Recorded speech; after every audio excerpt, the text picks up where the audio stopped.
welcome to Come Read With Me, where we take one topic from the newspaper and break it down into a 3-minute explainer. Today's topic is from the Indian Express newspaper, so come read with me.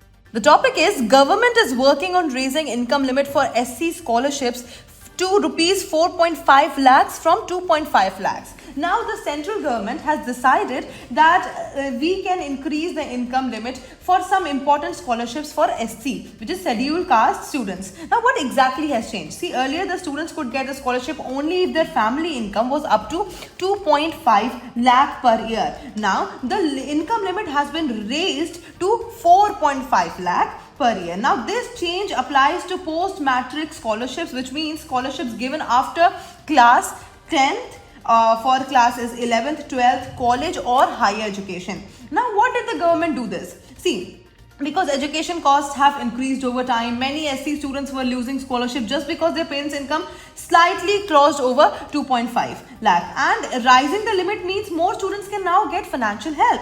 Now, what do these scholarships cover? See, these scholarships cover tuition fees, maintenance allowance, which is food, books, etc., and other academic expenses as well. In simple words, more scheduled caste students will now be able to continue their education without any financial stress. Now, sources in the government said that the note is being prepared and it will soon be rewarded to various stakeholders for their feedback. Once the comment from various stakeholders such as Niti Aayog, Ministry of Education, Ministry of Tribal Affairs and are in the process to draft a cabinet note will start, which will then go to the cabinet committee on economic affairs. So all these people, all these stakeholders have been asked about their views, and once they give their views, then the draft to cabinet note will be drafted. All right, now let us look at why this is relevant for UPSC examination. So this is highly relevant for GS paper 2, which is governance and social justice. GS paper 1, society. GS paper 3, inclusive growth. And for prelims also this article becomes very important.